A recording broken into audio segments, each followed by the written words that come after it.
Good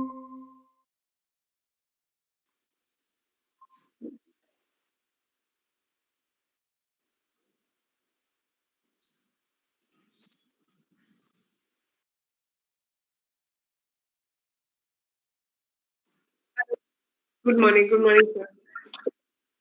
Very well, thank you. How are you?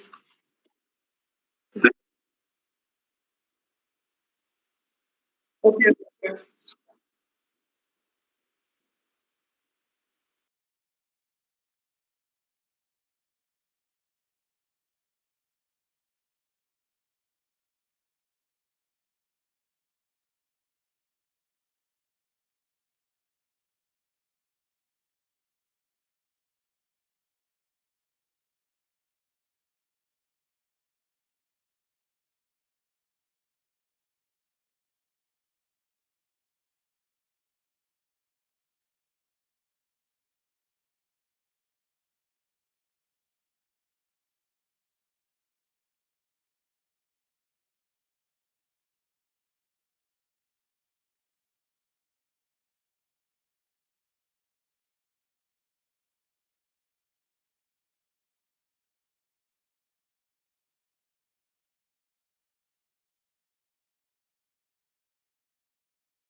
Very good morning.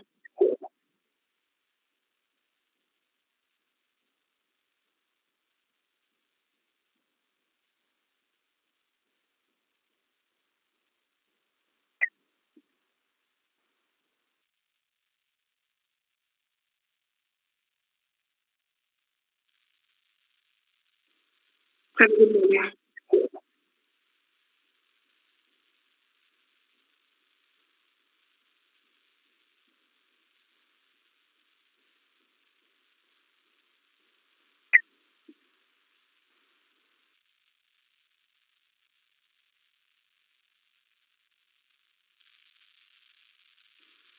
Very good morning.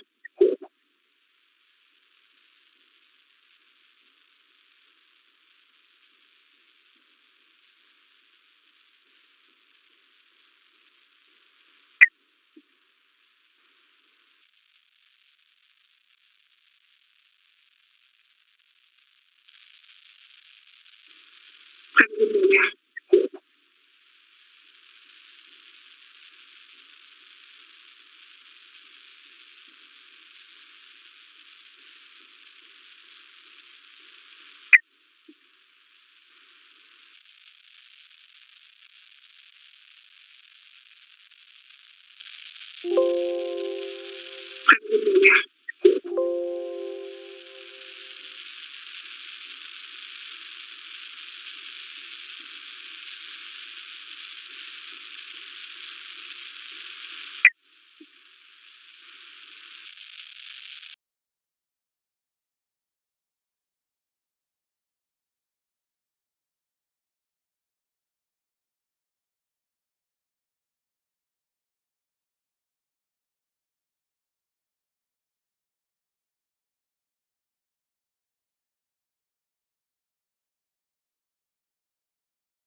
Yes, hello, good morning.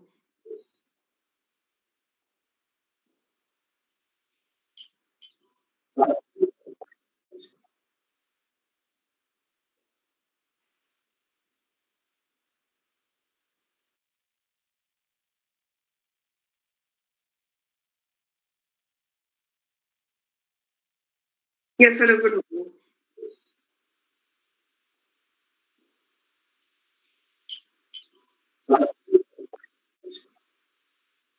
No problem, sir. Please take your time. No problem.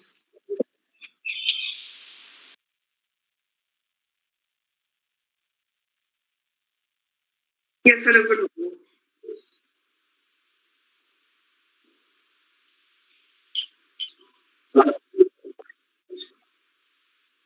No problem, sir. Please take your time.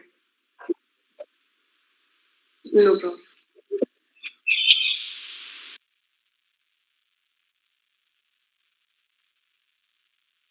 Yes, hello, good morning.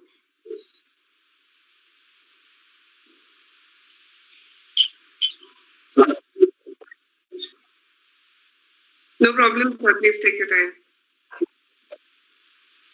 No problem.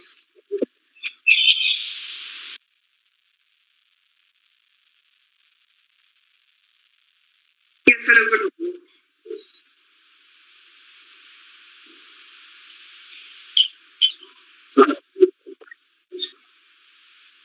No problem, sir. Please take your time. No problem.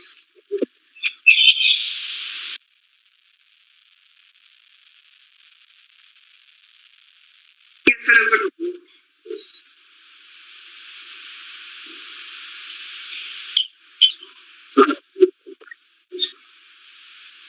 No problem, sir. Please take your time. No problem.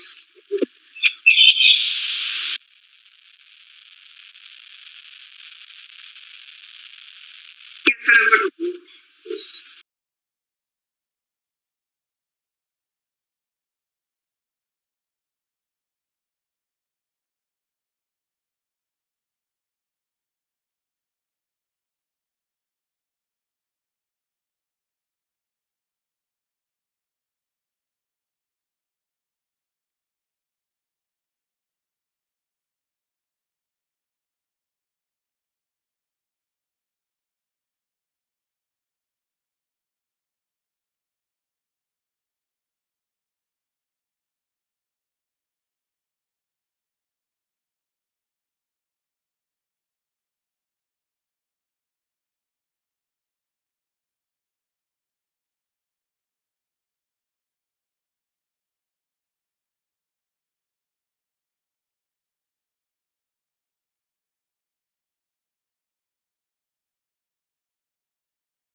Yes, of course.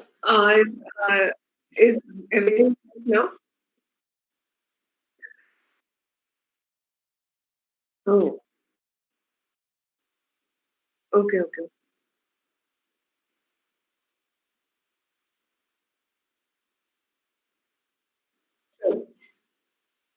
Okay. What I'll do is I'm going to share my screen and present.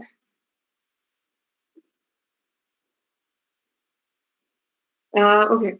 So I'm trying. Should I give or you are giving the introduction? Yes, yes, yes. Sounds okay.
Thank you so much for the introduction, Dr. Kishore.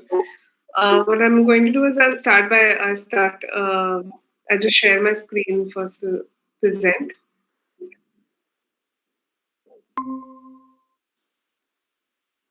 Okay. I'll get into what we do later, much later, and start actually the session by talking more about design thinking and then walking everyone through design thinking process. In case anybody is raising hands or stopping, so I'm presenting, that's why I can't see the screen directly. So if you want to ask questions, just ask and then we'll collect them at the end and I'll answer all of the questions together. Yes, so you can also post in the chat box and I can keep answering the questions as and how I look at it even offline. Yes. Okay. So let me start by giving a small exercise. Let me start by talking about design thinking and innovation. So this is how I've tried to design today's session. Is that we start with what is design thinking or how we understand design thinking, especially in the Indian context. I'll walk you through some case studies to help you understand it better. Then we do a small exercise for you to understand design thinking in terms of how it works and what kind of areas are important. So we'll do two activities followed by each other, And then I will talk about the double diamond approach and design of how to identify the right problem and to get back to validating solutions with the double diamond approach.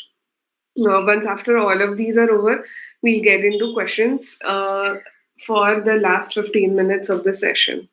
I'm thinking this is 11:30, so it's approximately should go on till 1, but we'll try and cover as much as possible before 12:30 itself. Okay. So tell me, what is the most famous invention of man? Like, what do you think is the most famous invention? Right?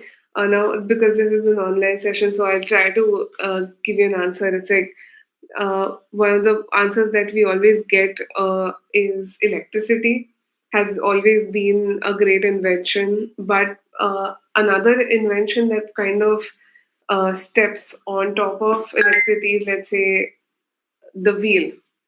So let's talk about the wheel and how it impacts us, or how it basically falls into the whole design thinking aspect. Okay, so let's say if wheel is the most famous invention. So why do you think the wheel was invented? Right? There's a lot of history behind it. A lot of you can see that even the Egyptian history shows the design of the wheel and how it was invented, why it was invented. Why do you think wheel was invented as a product? I'll give you a small idea. From this picture, I think you are reaching to the point which I'm pushing you into. So yes, the wheel was invented to make pots, essentially. Uh, Now I look at this from a very design thinking point of view, uh, because the pot, or pot maker and the pot making machine, all of it kind of falls a lot into the aspect of design thinking. And the major parts of what is a good product, or what we say that the design thinking innovation includes, is the viability, desirability, and feasibility. And that's what we can see in in the wheel and in the pot making, or the business of pots, even if you look at it that way. Now, if we start thinking about it, uh, when do you think, how do you think the wheel actually came into existence? How do you think they actually came up with the idea that maybe we should use a wheel to make this particular product? There is not, I'm pretty sure that not one person singularly went to a potter in the ancient times and said that I need a pot. They probably went to them and said, presented different problems, like not being able to carry water, not being able to store water, not being able to, let's say, carry water for a long duration, or even not being able to, let's say, drink out of it, or things like that. And even for other purposes like food and grains, I'm sure a lot of people went to the traditional potter and said, I need something to carry, I need something to wash, I need something to store. And this intelligent person was saying that so many people are requiring the same thing over and over again. And the number of people who are going to require these objects is going to be so many that there has to be a more scalable approach to it. Now, this is the viability part, which I can viability, or rather, this is a combination of the viability and feasibility part about the pot making that I can talk to you about. So, what is something that is going to make people carry water? It can be just a mud pot made out of hands, but this person decided that okay, we need to make a lot of them.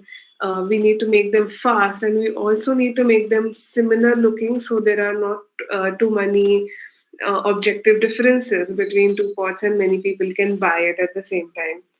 what amazing thing about the wheel is that it's a carryable device.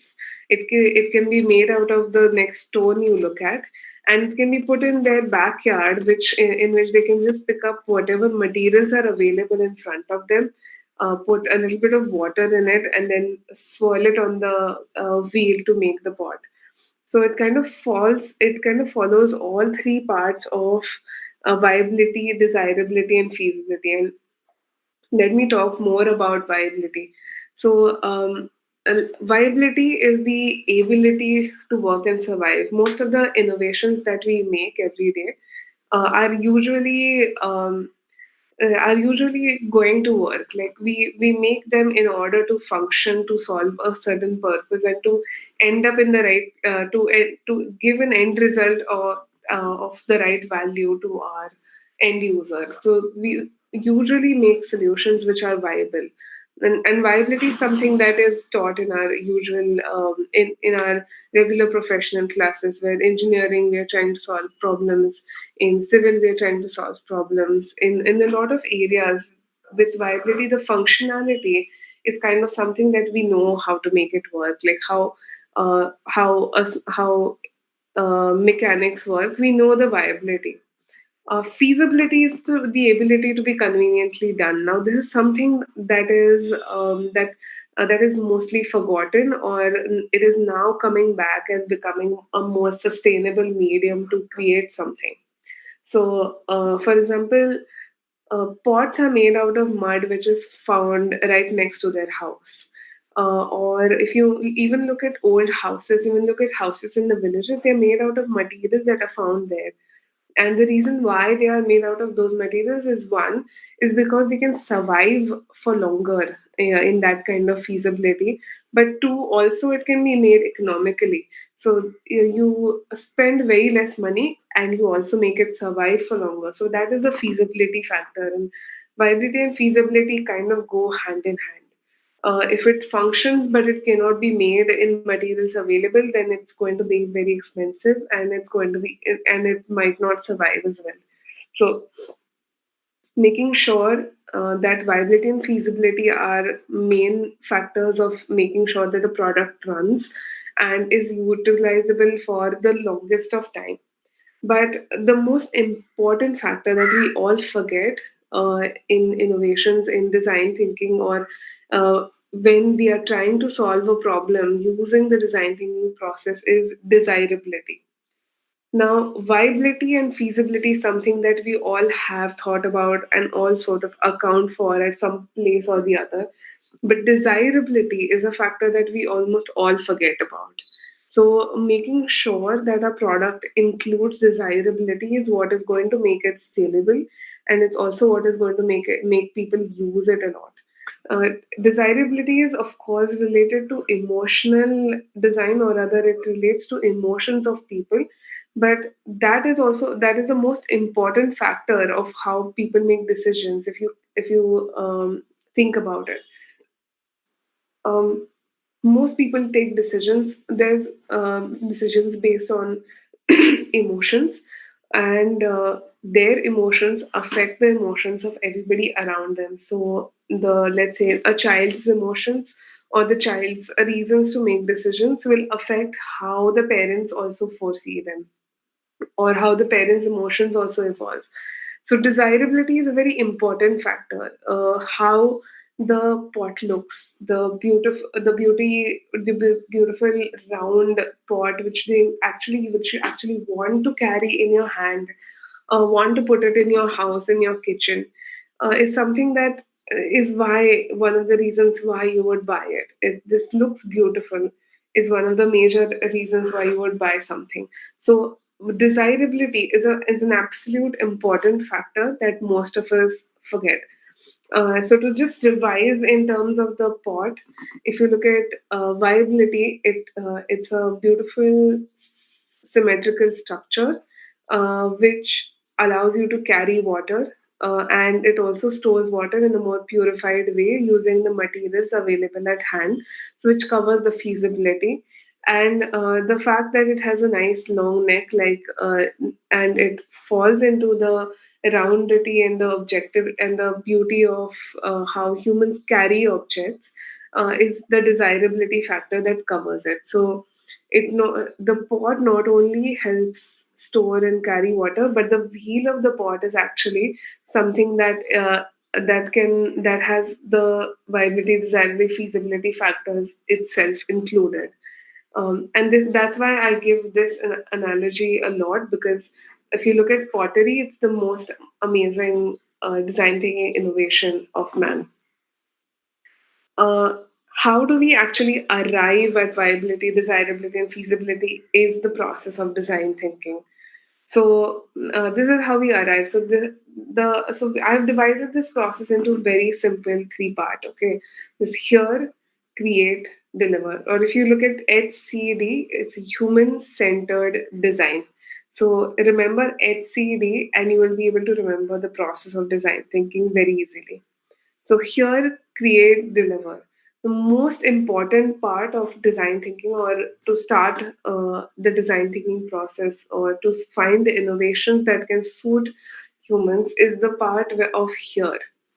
No matter what, no matter whether you're solving a problem for the entire world, or for the community around you, or for your or for the lane that you live in, or for even somebody who's just talking to you at home, no matter what you're trying to solve a problem for, you start with here. Uh, what here includes is the discovery of and is the discovery of what the problem is. So think of yourself like a detective, like an investigator, and before you collect all the facts that are possible, you cannot actually give a solution to what has happened. So here has to go from a very detective direction. So first of all, you empathize with your user, or with the person who is facing the problem at front. Then you try and understand that as much as possible through experts, through their own family, friends, through any person who's involved, along with the person who's facing the problem, and try to understand to the depth of exactly what the problem they must be facing. The thing about problem finding is that if you point out the right problem in the right manner, the solution just presents itself. To give an example that explains this, for example, there is for example, if you go to a doctor and you say that, hey, I have a headache, just give me a Comiflam. The doctor's not really going to give you a Comiflam. They are actually going to try and diagnose what the problem is and why you have a headache. They will try to get into what you ate yesterday, what you did yesterday, were you stressed, were you relaxed, what kind of feelings were you having yesterday. And then they will be like, okay, maybe it's not related to yesterday, maybe it's a pylon from a month ago. And then they will actually tell you that, hey, you have a headache because of so and so reason, and that's why you have to take so and so medicine. So we have to take it from a very doctor's approach. We have to try and understand the problems that people are facing upfront, like as if we are doctors of that problem, or if we are doctors to that situation, and then identify exactly, by using as many sources of information, identify what the problem, or what the core of the problem is, why the problem of the problem is happening. Okay, so what one thing I talk to people more about is trying to understand why exactly the problem is occurring, and then once you have the why figured out, you can actually get into the get it. You can actually get into the exact problem, and what will solve that problem. This is where you get into defining the problem, as in you put down your insights, your information, and then you identify the problem. So this is something that I myself put in the create area, where you are creating the solution. But before you create the solution, you actually need to write a heading of why you are creating a solution for.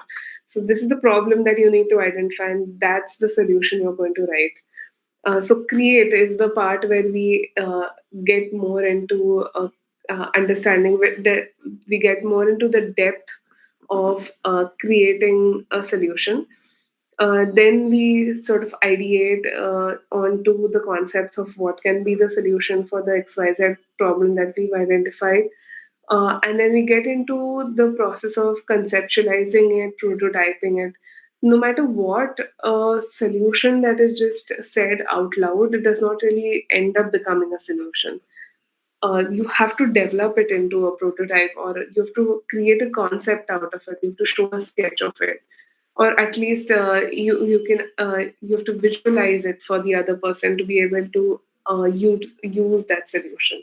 So developing is a very important part of the process, and then at the end of it, it is delivered. Is when you have the solution, you get into the validation.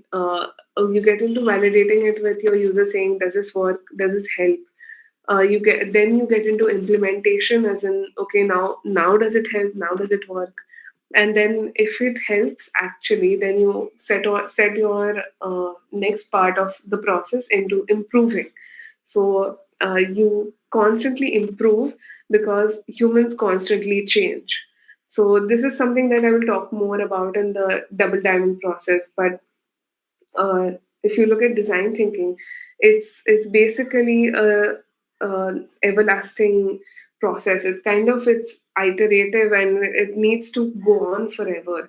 So you can constantly go from discover, define, develop, deliver. But whenever you are even in the second, third, or fourth stage, you can come back to discover, saying that, okay, maybe this is the part which I don't really understand much about this particular problem. I can go back and discover it more and try to understand more about whatever situation I'm listening to. And this is also something that I'll get on to in much deeper sense when we get into the double diamond process.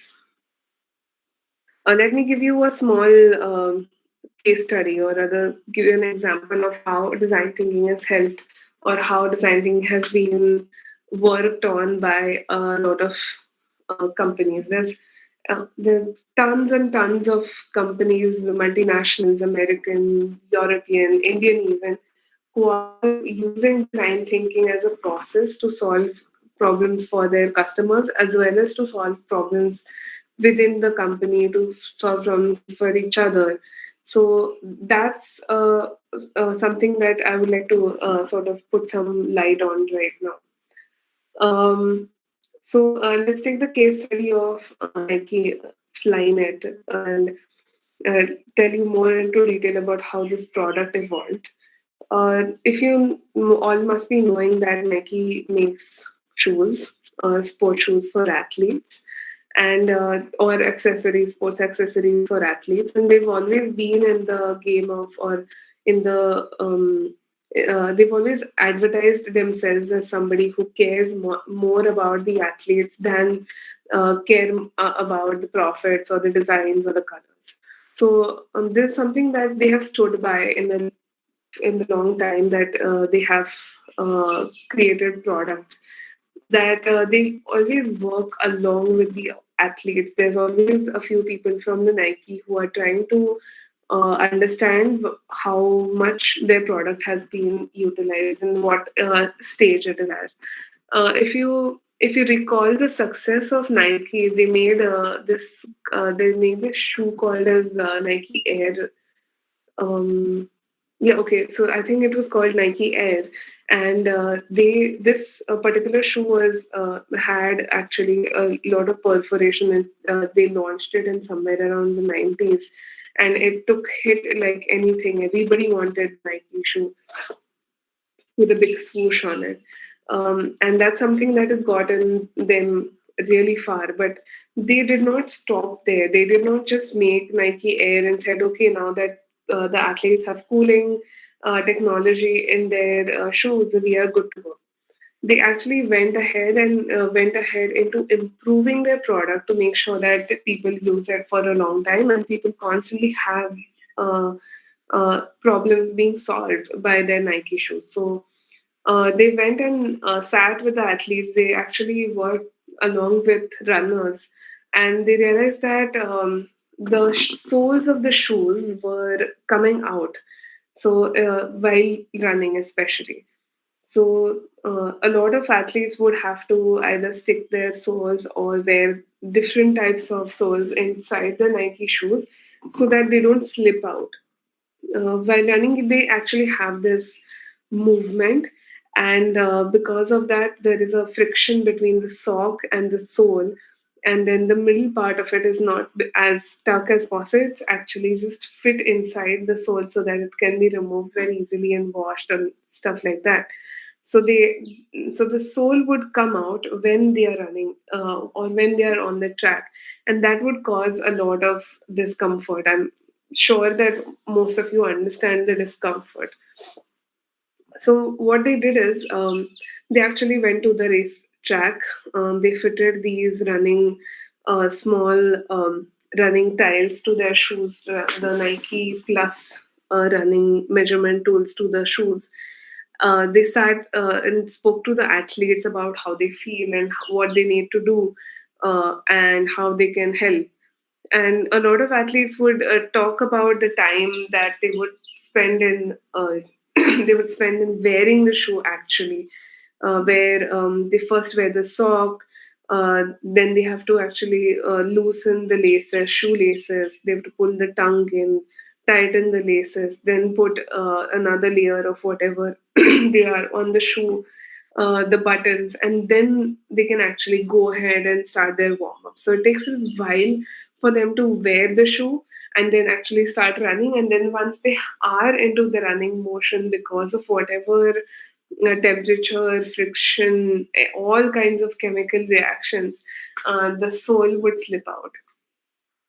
The idea was to understand for them what could help these athletes, and a lot of athletes themselves said that, hey, I hate wearing socks. I just think that if you remove the socks, the soles will not fall out. Now this is a very good concept to come from the customers, because they actually went to the customers for ideas, and it always helps because the user does think about, or the problem person who facing the problem does think about how to solve them. So it is a very good idea to go to the person when they asked about what kind of a problem. When they actually researched and worked on the same technology, they came up with this beautiful idea of Flynet. So, as you can see, when they designed the final product, they actually made a shoe with the technology of a sock, so that the sole does not have to be separate from the shoe, and it can just fit into your foot like a sock. And when they launched it, they actually launched it with the Olympics, and the first 21 runners who came in the who won the running were actually wearing Nike Flyknits, and that's how they validated their concept, and they gave a confidence to everybody all over the world who's saying that you can wear a Flyknit and be comfortable without a sole inside your shoe.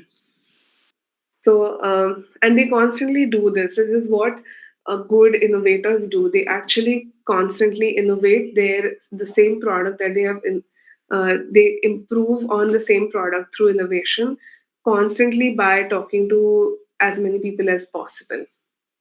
So, to understand this, how we get into the design thinking process, we'll do a small activity called as the wallet activity. Okay. It's a 15 minutes activity, and for this you will need a pen and paper, and you will also probably need a phone, or you need somebody in front of you to talk to. So usually it helps to have a partner in front of you, but if you don't have, it's also good enough. We can continue with the activity.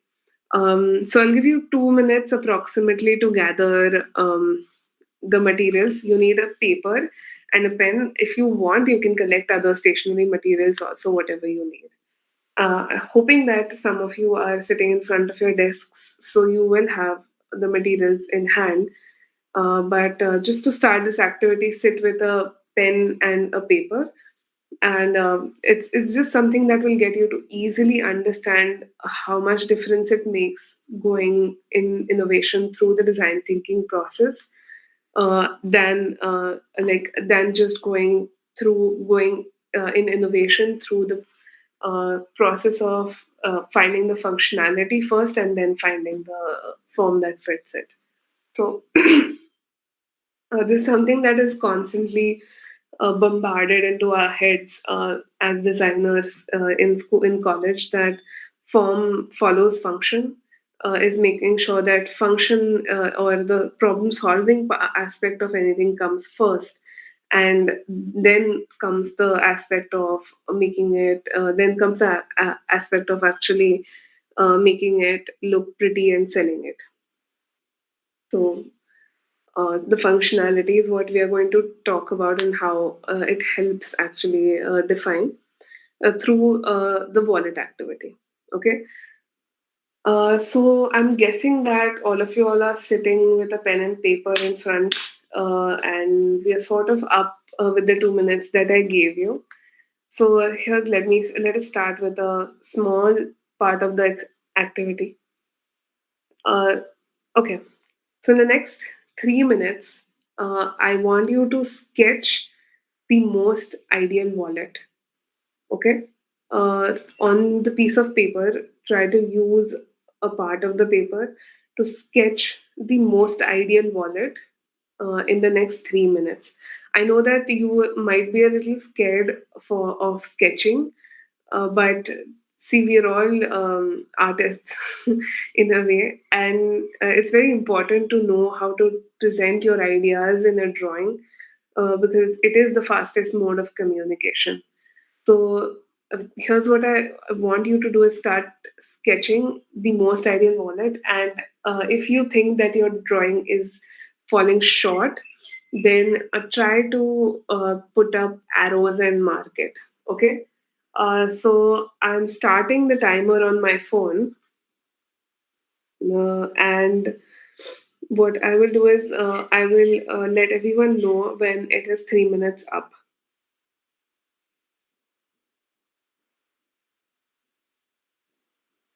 So here I've started the timer. As you can see, you have 3 minutes to sketch the most ideal wallet. What you need to do is include as many parts as possible that you believe that will make the wallet most ideal, and also try to add. Also try to make sure that your that it kind of completes all the functionalities of a wallet, right? So it needs to definitely carry money for it to be a wallet. Other than that, whatever functionality you believe that is and that is necessary, you can sketch it onto that paper.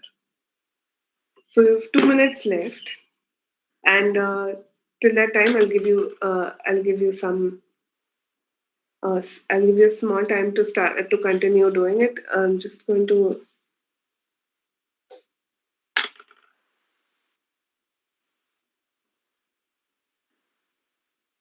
check on everyone till the time.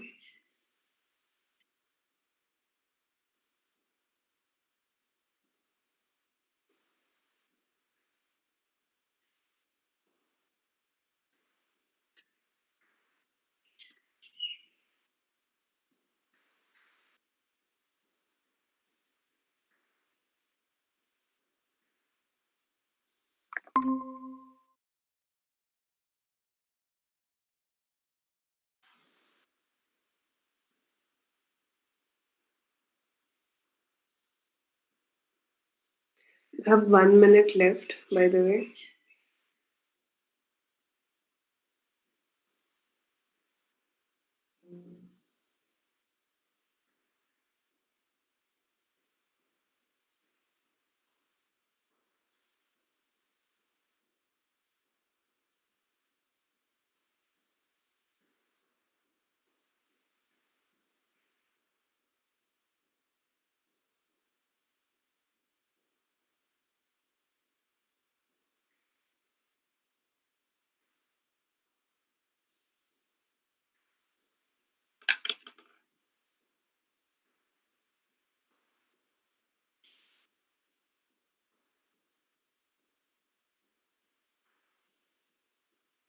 Okay.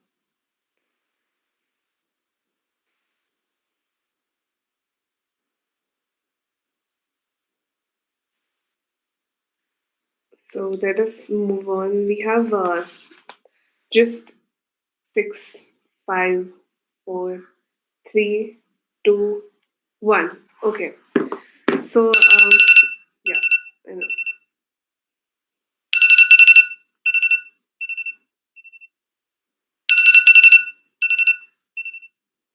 Okay.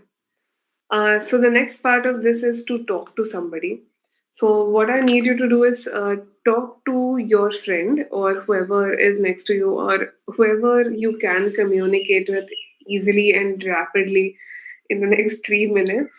Try and ask them about their wallets and what they use it for and what kind of problems they face with the wallet. Try to gauge into the emotional aspects of it so that you will understand why they are facing particular problems. To give you an example, most of the men face a problem with thick wallets when they leave it in their back pocket, because when they sit, they have to sit on top of the wallet, and the wallet actually takes the shape of the pant in a way of how it falls when they sit on it.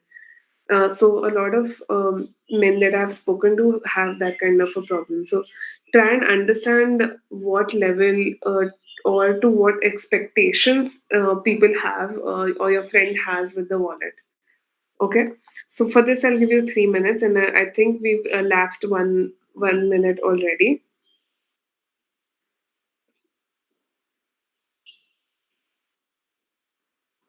Okay. So the time starts now, and I'll give you, and you have approximately approximately 2.5 minutes left. Okay. So talk to somebody about their wallet. Keep your drawing aside. You don't need to show it to them. Just try and gauge into why what kind of problems they're facing, why they're using the wallet for, how many times they use it, what kind of features they like. Even talk about the materials they like, for example, and try to make sure that you gauge into as many details as possible for that wallet. You have 2 minutes to talk to somebody about their wallet. Okay, try to ask them about their concept of wallet, their own wallet.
Okay, 40 seconds left. I'm hoping that you are talking to somebody and you're asking them about their wallet, because that's something that will get you to understand what people respond to and how they talk about it. Um, I'll get into the depth of this a little further into this session through the double diamond process. You have 15 seconds left,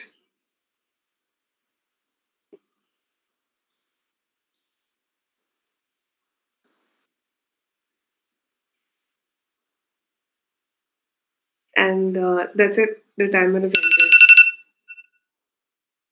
Okay. So now that you have talked to somebody about their wallet, how about we design something for them? For whoever you've spoken to, you need to sketch a wallet for them. Okay, so for that, I will give you 4 minutes. I know this is like a testament to your rapid sketching skills, but I'm pretty sure that you will be able to sketch to the defined detail in the next 4 minutes, especially with just a pen and paper. Okay, so try to sketch a wallet for the friend that you spoke to, or for whoever that you spoke to in front of you about their wallet. Try and incorporate the elements that they spoke to you about, and try and make a wallet for them specifically, like as if you're making a gift for them. Okay. So in the next 4 minutes, I need you to sketch a wallet for them. Uh, and your time starts now. 4 minutes.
So we started by sketching the most ideal wallet. Then we went into talking to your friend about the wallet. And then now we are sketching a wallet for your friend.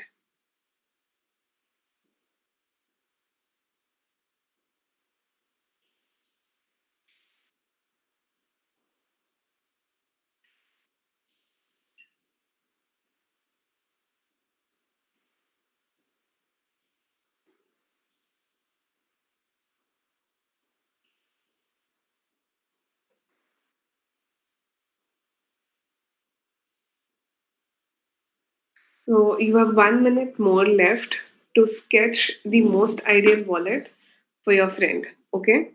On the piece of paper that you have in front of you, you need to sketch the most ideal wallet for your friend that you just spoke to.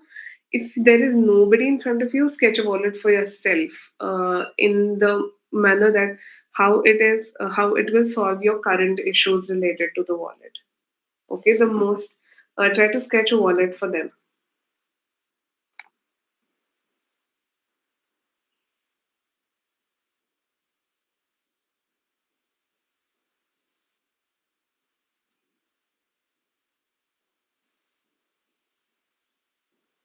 Okay. There's 20 minutes, 20 seconds left on the timer.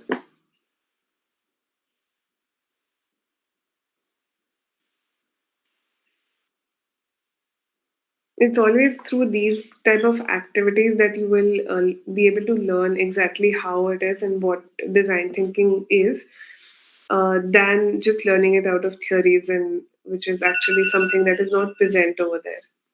Okay, so my timer is ended. I'm sure that all of you all are done sketching the new wallet. And the last piece of this is to compare. So compare your first sketch of the ideal wallet with the new sketch that you made after talking to someone.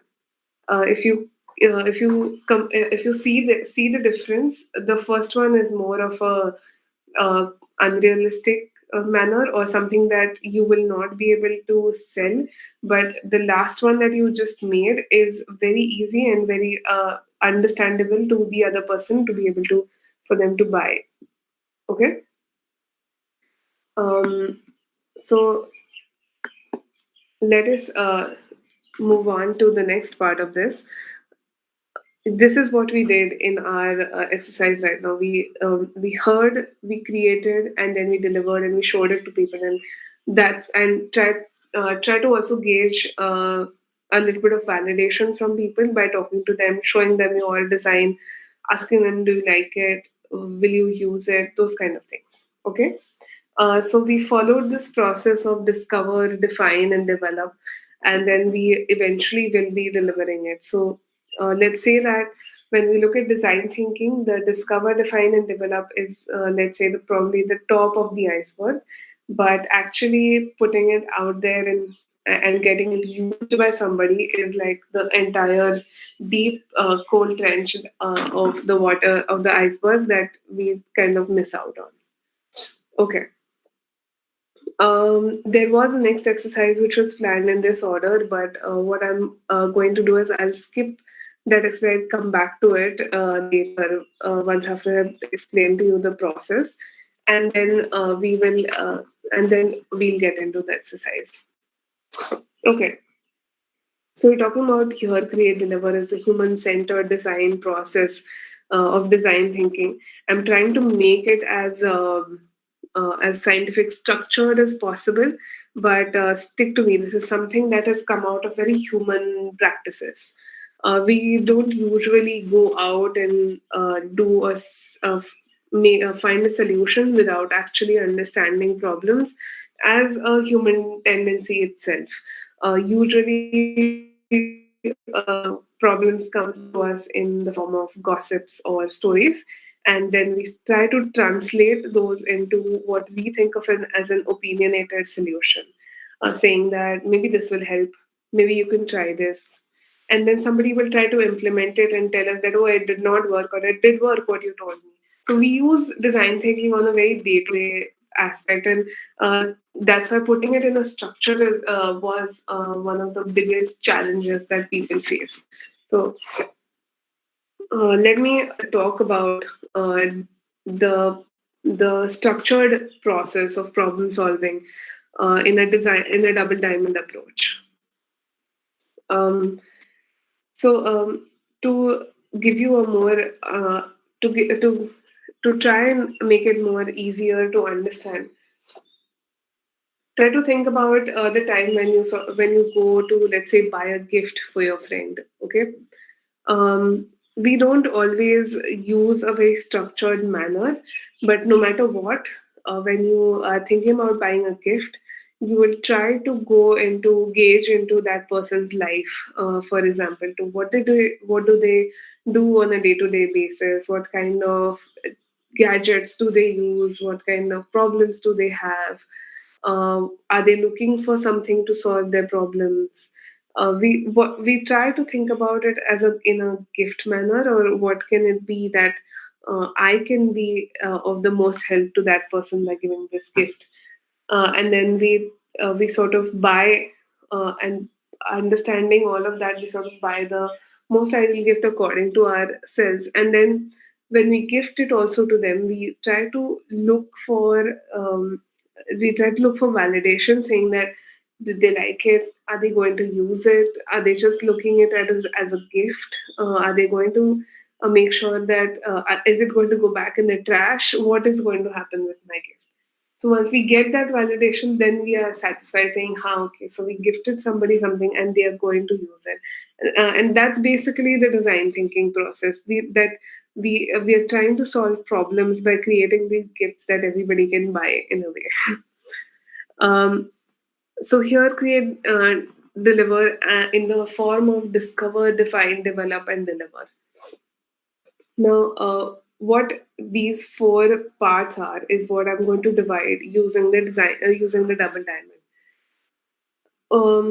Somewhere around the 1980s, a British magazine journalist went all over the world and met with a lot of designers who were back then designing a lot of things like cars, advertisements, even metro maps, the layout of a city.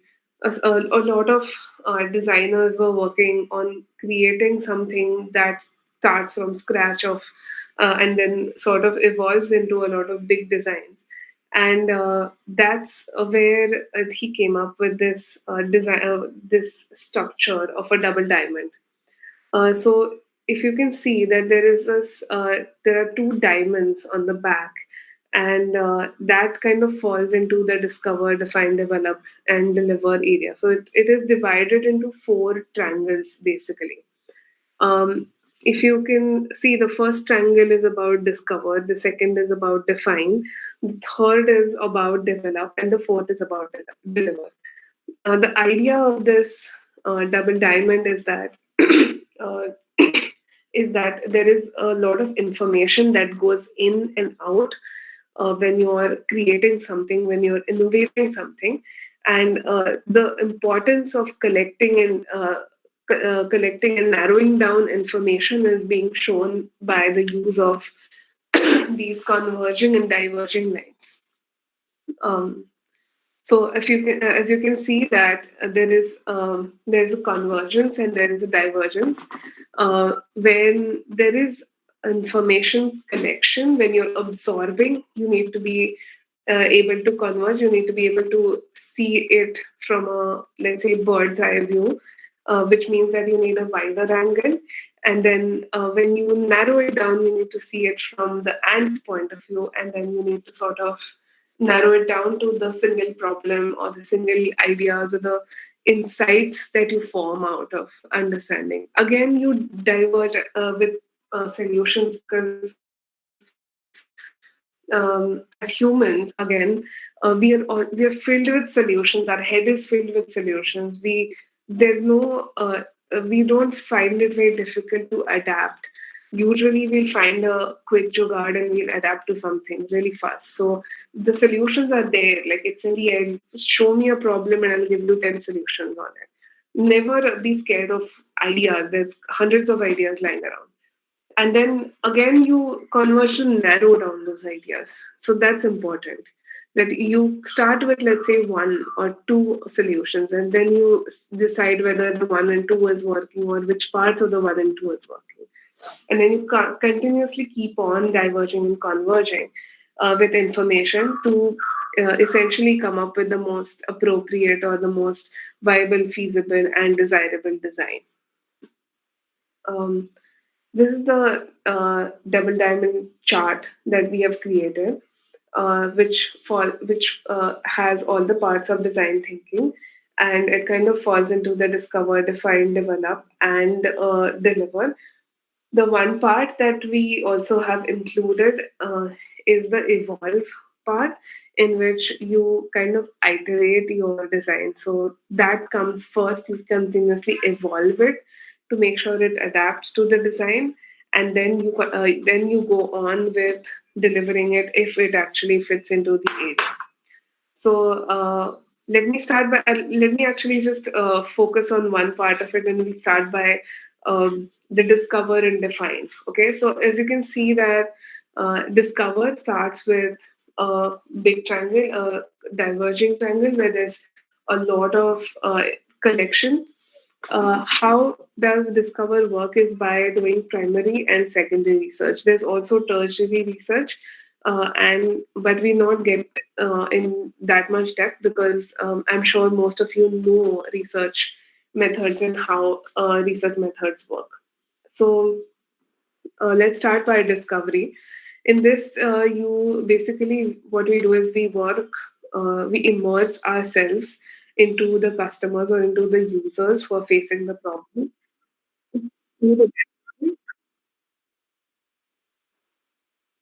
Oh, Yeah, I'm just going to have to zoom it further.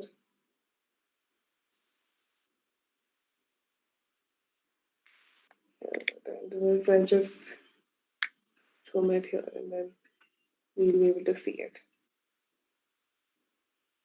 Okay. Um, right. So we basically immerse ourselves into the users' stories. We try to understand their lives to the depth of it, and usually, what helps is how did you come to this point. So, trying to get as many stories from people will help you empathize with them rather than just giving them a survey. Usually, what will happen is with a survey, the people are more intimidated by the questions because they're provocative, and they will only give you a one-word answer or a one-line answer, which will not help you to empathize with them. What we need to do is ask questions in order for us to understand the user emotionally, or to understand the problem uh, person's facing the problem more emotionally. So storytelling helps because there are a lot of things that there's a lot of layers to stories. There are a lot of people. There's a situation. There's a setting, and then there's also a background to it, like why it happened and how I reacted, why I reacted in that way. So try to get stories out of people a lot. This is the discovery part in which this is unstructured research, because you need to go with an open mind, saying that maybe something will come out that I have never heard of before, or maybe something will come out that I've never even seen before, especially because we try to solve problems within our community. What happens is that we have seen the front side of all of it. Like if you go to your local banya or your kirana store in your lane or outside your lane, and you start talking to them about what they have faced, let's say during these COVID during the COVID pandemic times, they will tell you stories that will get these people much deeper than what you see up front from the outside from the corner of your house. So try to put up, let's say, 5 questions, but each question they should spend at least like an hour answering you. What a good interview is, the reason why I say interviews is because you're trying to ask them to tell stories. You're trying to ask them to put up incidents in front of you which have shown evidence of, let's say, the problem, rather than just a survey in which you ask, "Did you do this?" and then be like, "Yes." Was it difficult? No. So these type of questions will not give you, and that's why we call them interviews. Because they will give you an in-depth understanding.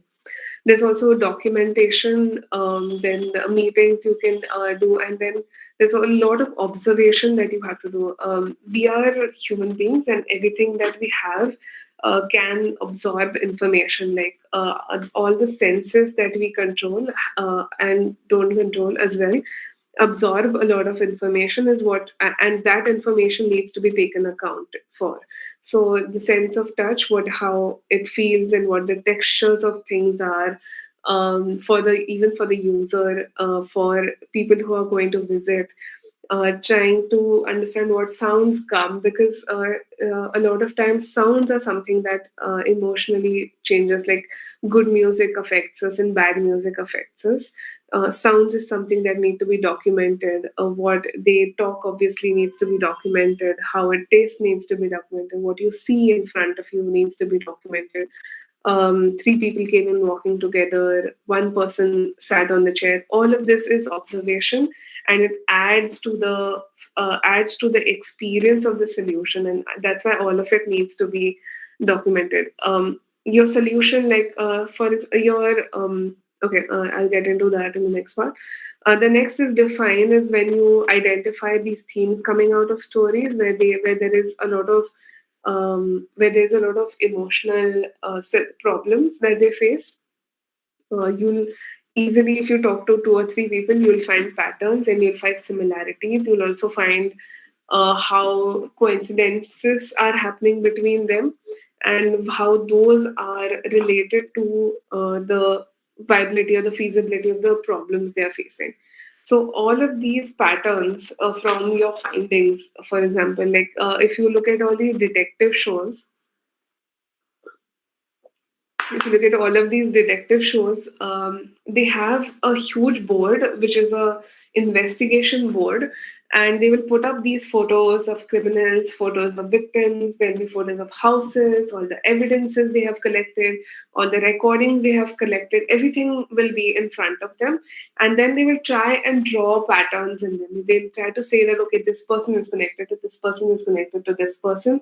And that's how their process is formed. Okay, maybe this happened and then this happened and this happened. So derived that's a derived definition that they have come up with. Okay, this whole thing makes sense because of XYZ reasons, right?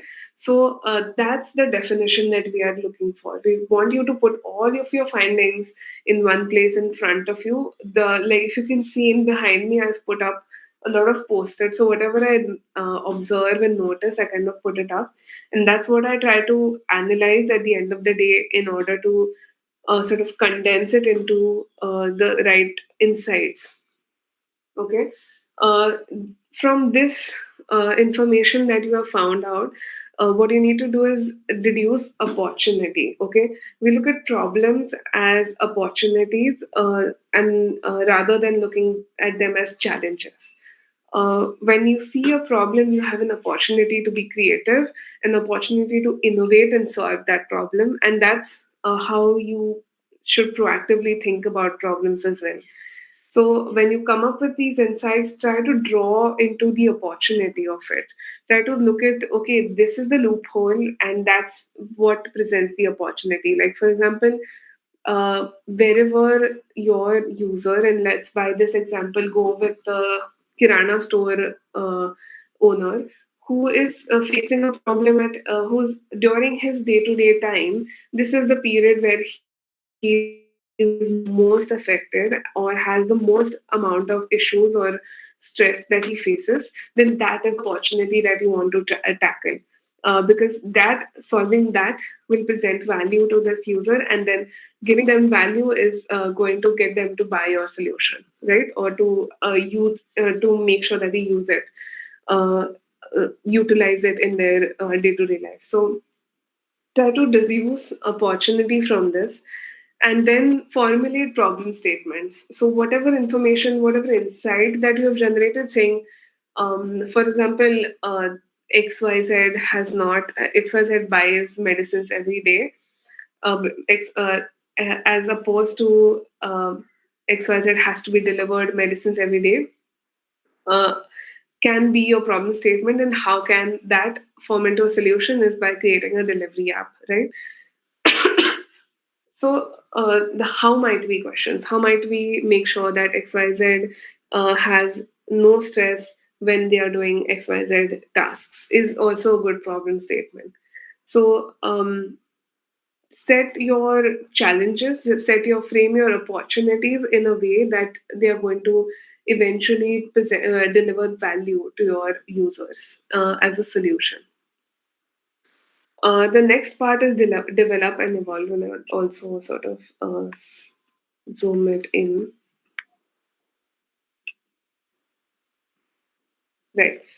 The next part is develop. This is where you brainstorm. When you find out all the loopholes, you kind of uh, bombard on how many ideas can actually solve this particular problem.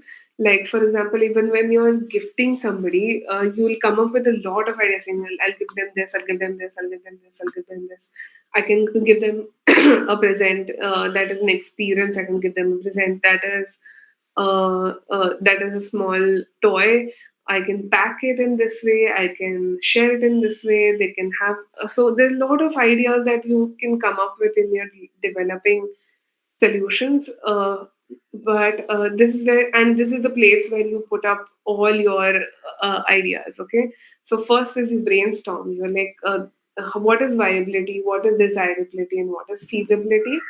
And then you kind of collect ideas from everyone as well as yourself onto that, onto the problem that you have defined earlier. Okay. So this is a sort of a charade or a jamming session that you need to be holding with you, your users, maybe lot of, maybe experts who know, who understand these level of problems. Uh, Maybe so any kind of stakeholder who is going to, let's say, the rent payer of the shop, or any of those people who actually are involved in the solution, or involved in the problem. You can get ideas from them of how to solve it. um, if you get ideas from people, it actually makes you think wider, and also makes you think in the scope of uh, everyone else's perspectives, because we don't really care whose idea we go by at the end of the day, because the main reason we're solving a problem is because that particular person is facing it. So it's not for ourselves, or it's not to show how good we are at innovation, but we are actually solving a problem so that they get to experience a better day tomorrow. So you make sure that your ideas are visual, they're tactile. There's a little bit of experiential factor in your ideas, and you have some sort of a sketched or a graphical recording of your ideas onto your papers. Like I said, drawing is the fastest mode of communication in front of you. So make sure that you put up ideas in visual forms. It also helps in sort of creating the final prototype, because this is how you envisioned it, and then when you make it, you actually know how you envisioned it, or how it has developed into the further part. So create your prototypes right after you make your right after you brainstorm. Ideally, I would say that you can go with 4 or 5 prototypes to start with, and then narrow down slowly into round 2 and round 3 of prototyping. But you can also start with one and then discard it and go to 2. So that's what I think Einstein did with electricity. That when he was trying to figure out which filament to use, he used a method of discarding the prototypes. So he tried one, discarded it. If it didn't work, tried the next one, discarded if it didn't work. But every time he discarded, he noted down what exactly were the parts that didn't work and what exactly was the reaction. In a lot of stories that I've heard, I don't have enough evidence for this, but it seems like Einstein actually went through thousands, 10,000 materials to come up with the final one, which was tungsten. Um, I hope it was tungsten. Okay, so so that's one way of prototyping, and another way is to go with a lot of prototypes together, and then figure out which one actually works in the market, or actually which one is solving the problem to that level. So this is the fidelity of the prototype. You can go with low fidelity and have more prototypes, and then as in how you are increasing its fidelity, you can, or the cost of making, as in how it is increasing, you can reduce the number of designs you make. It is always beneficial to have a prototype in 3D format in front of you or in front of your user, because going with them with a picture on a paper will give you some idea, but it will not give you an idea to the depth of it. So make sure that you have uh, prototypes which you can actually make the user get the whole look and feel of. Once you gather insights from them, you analyze the insights, like you go back to your discover process and try to get them to interpret your design in terms of what more problems they might face with that design. Like, for example, if you're giving somebody a hammer, is that hammer going to make their hand hurt? Is the problem that you need to figure out in your prototyping process. Is it going to be heavy? The ergonomics of it, does it look nice? Is the color doing well? So all of this goes on to validation and iteration cycles. So you need two cycles of validation and iteration until the point where you find a design solution. Once you have found the solution, you need to implement it in the way that one, it is viable, as in it solves the purpose, solves the problem. Two, it is feasible, as in it is available to them when they absolutely need it, and it is available. It is made out of resources that are available in the same area or economically. And three, it is desirable, as in when they think about the problem or when they are facing the problem, they immediately think of the solution that you have given them because it feels good. Okay, so don't forget the desirability factor ever, and then you go and deliver it. If any of these factors, try and evaluate, uh, track if the product has remained viable, feasible, and desirable. And at any place you think that either of these factors are falling short, you evolve. So you go back to the iteration process like Nike did. You go back to your users and you make sure that you understand them better and better every time you meet them, and then you go through the entire double diamond process again, and then you again deliver, and then again you evolve. So this is something that I kind of give an analogy of nature, that we constantly, it's a cycle. We adapt uh, constantly, we are changing every day, every moment, and that's why making sure that whatever innovation you're making also changes with time and with people is very important. um, to give you a summary, or to sort of get you into understanding how design thinking has helped, I'll talk a little bit about uh, another invention of man, which was electricity. Like I said, so yes, yes, one bulb was designed at one point, but the invention of electricity has nothing to do, or rather, has very less to do with the bulb. Bulb is just a symbolic. It's just a symbol that sort of identifies with electricity because it uses electricity. But if you look at how electricity, or what is the main reason why we think of it as a invention, is because how it reaches to everybody's homes is and make sure that every of our day-to-day conveniences are charged by it, is the extent at which electricity is being is the invention or the innovation part of it. um, what what Einstein did, and thinking that Einstein is the wrong guy. Edison, sorry. Sorry. What Edison did is, I know I've been saying Einstein, but please pardon me because I'm talking to my screen instead of you guys. So I wouldn't have recognized when you made faces when I said Einstein.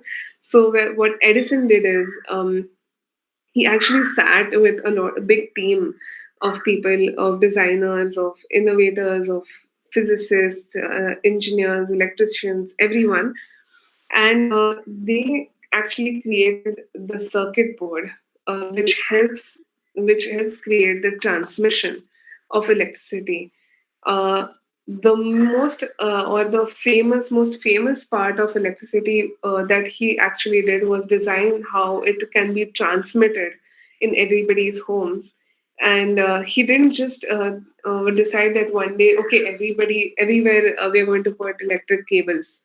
No, what Edison actually did is he made that bulb, and in San Francisco, I think they started by putting up the lamp, the street lamp. So he started by just one street lamp, and then he lit up the entire street, and then he lit up the entire city, and then he slowly grew his innovation. So um, that he did not just go by designing the bulb and he's like, okay, now you figure out how to light it.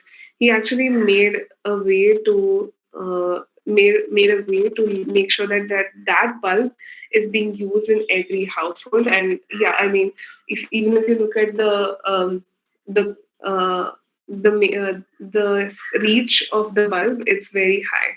So you can see how many people it is solving the problem for, and how it is utilized worldwide.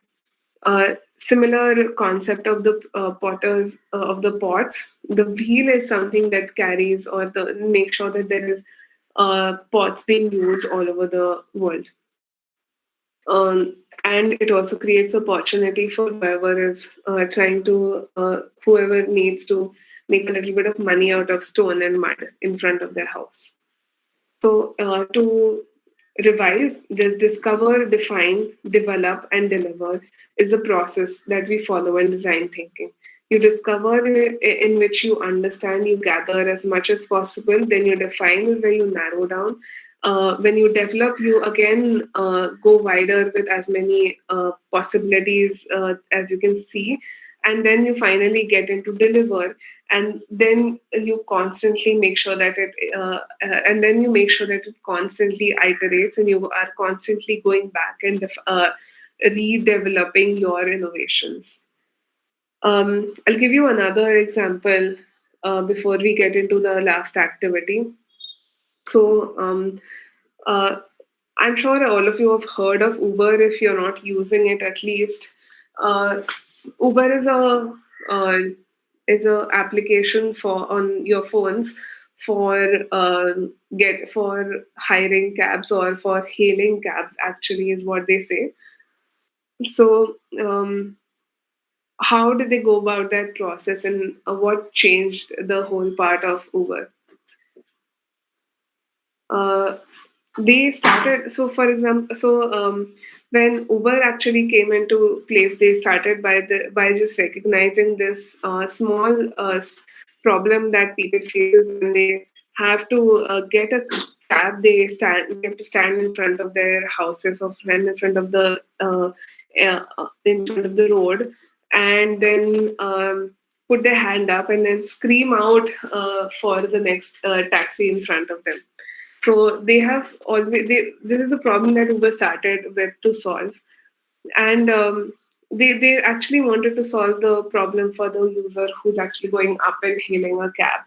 So they went and spoke to them. They went and spoke to people who use cabs or taxis every day, and they try to gauge into understanding exactly where the problem is lying. What they realized is that the problem was not just to stand outside and shout out auto or taxi. There was a much deeper problem that people are facing is the impatience of it, because when you stand outside, you don't really know when the cab is actually going to come to you. It might be there right there in front of you, or it might you might have to catch the seventh or eighth one that passes by. So there's a lot of timing factor, there's a lot of impatience factor involved in the inhaling a taxi. What Uber came up with as a solution to that is they gave the user a tracking service. So even if you might get, let's say, 2 or 3 minutes late inside your cab, you will always know the estimated time of arrival of the cab, the person who's driving it, and when you will actually reach your destination once you're inside the taxi. So all of these factors together gave the user a more definitive answer to when they're going to reach a particular place, which is sort of which reduces their anxiety to a lot of level, and makes traveling in cabs, or makes taxis more trustworthy. One of the effects that happened because of solving this problem is that a lot of people gave up on their cars, especially in the US. They gave up driving their own cars, and they entirely started depending on hailing Ubers, because they know that they will reach in time, or they will at least know when they are not going to reach in time. So that's the predictiveness factor that Uber brought into the picture, is how they incorporated design thinking so deeply, and where they are now. Similarly, even Airbnb, which has just struck an IPO right now, uh, started with a design thinking problem of how can we get people to stay in strangers' homes. And they came up with the idea of putting up beautiful pictures of local cities and views, and making the house more look more like a look more authentic and ethnic for somebody who's visiting from town. So they tried to design their photograph of Airbnb, of the place that travelers are going to stay at. And through pictures, they communicated how the experience is going to be, and that's how they got more users, and that's how they are in the place right now where they are. All of these companies constantly use design thinking process to re-identify and identify problems, and that's why they constantly keep on evolving and going further in that direction. um, okay, so we'll do a small activity for next 5 minutes to understand the importance of process. Like, we actually went through the double diamond, but a lot of us kind of skip um, steps in the process to finally end up to the solution. We usually just think of the problems, and while talking to somebody itself, we'll come up with a lot of solutions, which will skip the middle steps a lot. So what I will do is I'll give you 5 minutes to draw how to make a toast. If you make toast on a regular basis, if you haven't made toast in a while, you can draw how to make bubbles. Uh, both of these things are expected to be in a process, so try and put it up on your sheet of paper. Okay, so I'll give you 5 minutes for that, and then we'll have 1 minute. We'll still have 5 minutes to go for questions. Let me start the timer.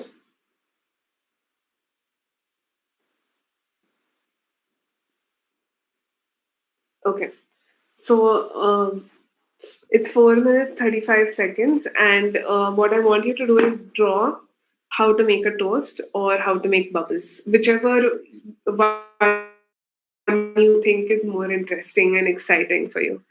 I'm sure all of us have made bubbles when we were kids, and if you haven't, then really you should learn how to make bubbles.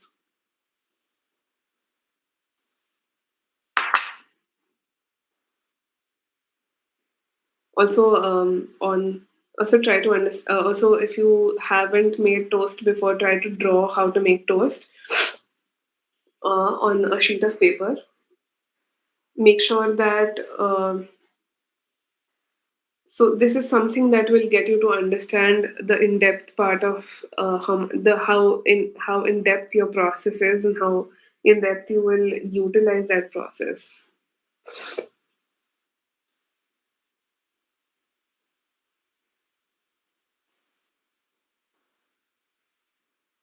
It's 3 minutes 28 seconds. Uh, we are we're going to draw how to make a toast on that on the piece of paper in front of you, and also how to make bubbles.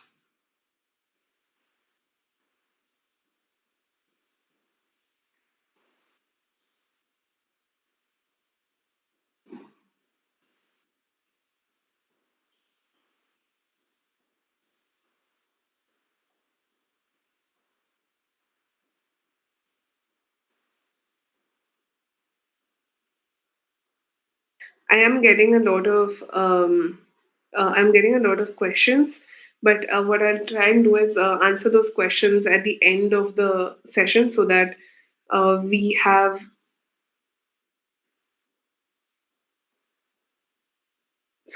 more this thing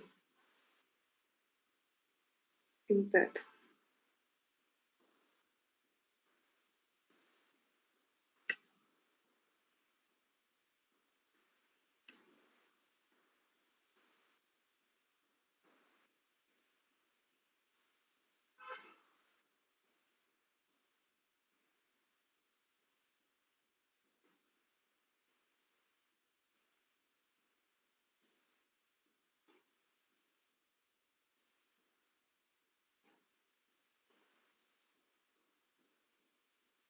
Okay. So we're taking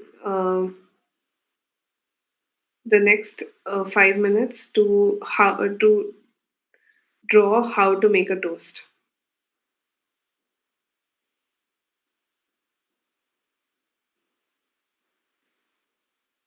We have 1.5 minutes more left on the timer. So on your papers, please draw how to make a toast.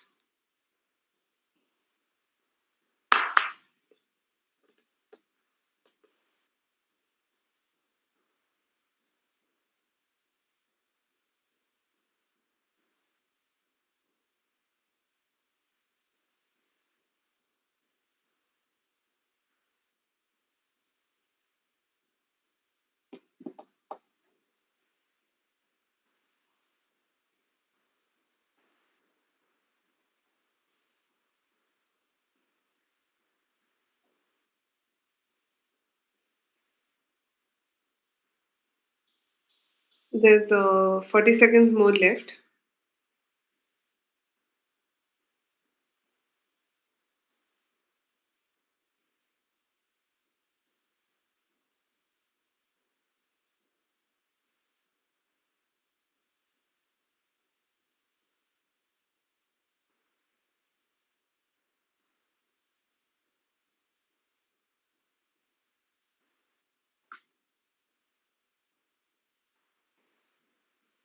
There's 10 seconds left. 7, 6, 5, 4, 3, 2, and 1. Stop. So what I would like to see, or what I would like you to count is the number of steps you put into how to put into in each of these processes. The more the number of steps, the more detailed your process is, and the more detailed it needs to be. What I've seen is people put up to 30 steps to on how to make a toast, up to 35, 40 steps in how to make bubbles. So if you have drawn just 3 steps or 2 steps, usually need to go further into detailing out those steps, and then try and understand to what level you can go into the process. What helps also when you draw these processes is how you can actually how the user can actually go through the process of utilizing a solution, and that's a very good area to start your prototype with, saying that if it's an application, then at which point are they going to pick up their phones and open their app store and download the application. If it's, let's say, if it's a product, then at which point are they going to remove it from the shelf and they're going to use it. So it helps in identifying the process of the user, for you to identify which problems they might face in advance, and then which problems they are facing even when you're validating it. Okay. That's all about design thinking and the double diamond process. um, we have the next 5 minutes. I'm really sorry to get into critical questions and group discussion. But we before we go further in depth, I would like to talk a little bit about notes and what our platform does. We are creating a learning platform, or rather, an education platform that is a pedagogical tool for teachers to basically detail out each and every aspect of how classrooms are being delivered, and then eventually identify which parts can be modified and done better, as well as help other teachers utilize your workflows or your teaching methods, and then sort of get gauge an impactful learning experience altogether. To give you a better idea, let me show you a small video. We're launching this product in early January, and would love all of you to utilize it for the use of design thinking.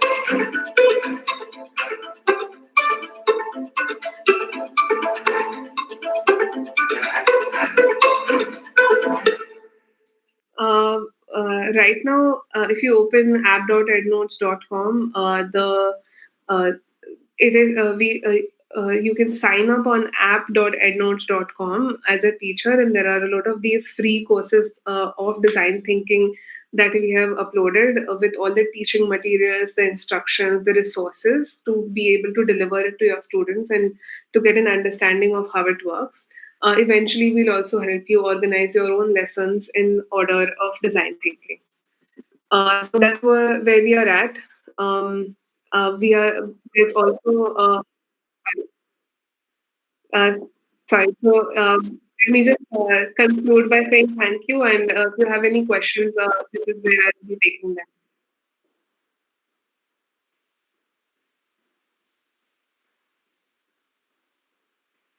Thank you so much, sir. Yes,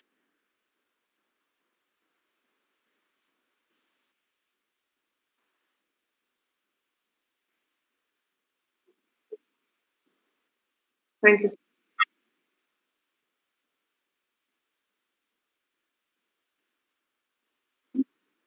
So yeah,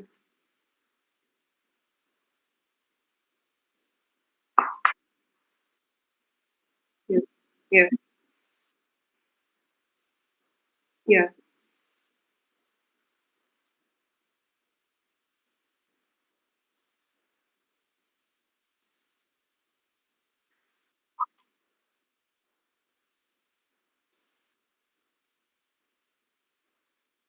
Yes,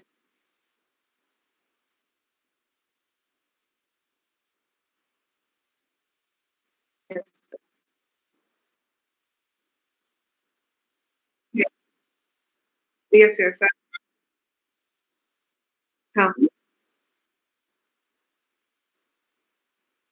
Uh, so So if you have created something from scratch, for example, it's a product that does not exist at all, or a solution that absolutely does not exist, which is to the extreme of creativity, then that is an invention. And if you have built onto something, like for example, especially in case of design thinking, we go with problem mindset, and you build on to existing solutions, saying that this solution can be better by doing this, or this situation can be better by doing this, is innovation. So invention comes first, and then innovation follows invention.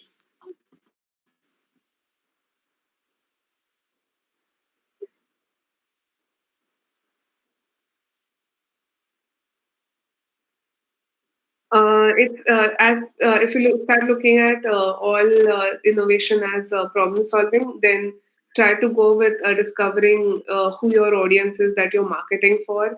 In the discovery, then you go for developing the solution in terms of marketing, as in how you will communicate with them, what is exactly that needs to be said, and then you obviously prototype by trying it out on a small set of people. So it's any kind of messaging, any kind of solution can be worked through the double diamond process. Yes. Yeah.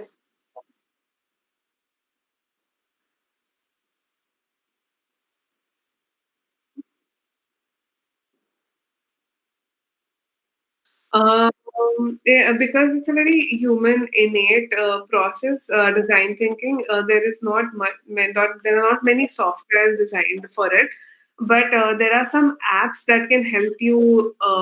That can help you adhere to the process in a way that it will constantly remind you of what will come next.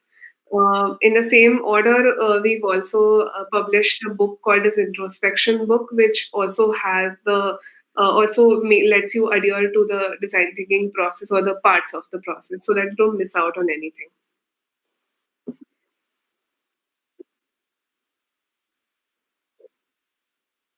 Yes, sir.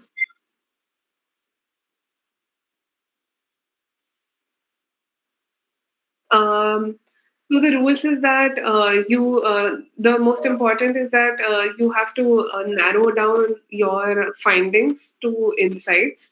So try and get into exactly why XYZ information happened. rather than just going by exactly what people have said or exactly what you have observed. So one is that you have to actually put an insight onto what you have observed and what you have collected rather than just going by exactly what it was. And then second is that you need to find opportunities, right? So that it helps if you put everything on sort of a process chart, as in what kind of experience does your user go through with, and then how can you, and which parts are the loopholes or which parts are the ditches in which you can fill with your innovation. So try to go in your synthesis through more of a narrowed down approach where you are the expert innovator and you've gathered information from all the subject matter experts.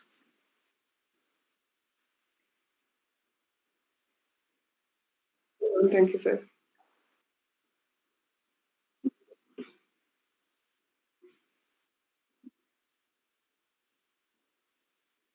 Uh,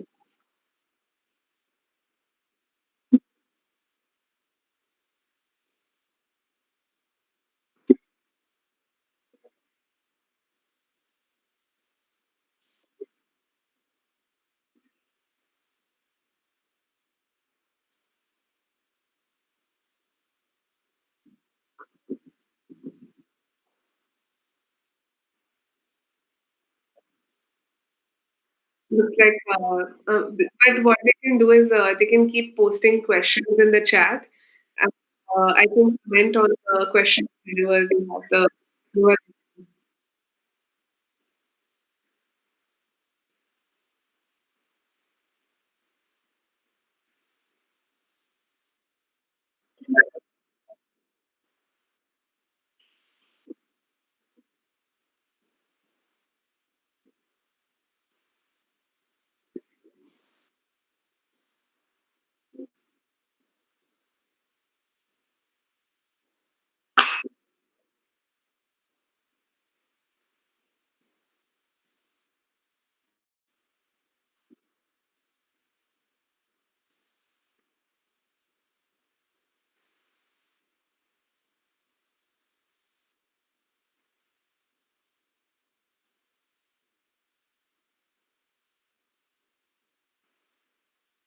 Yes,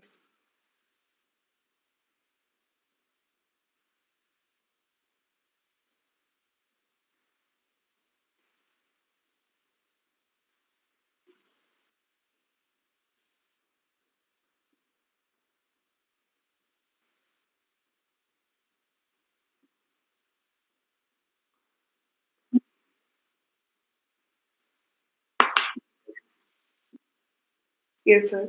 Thank you so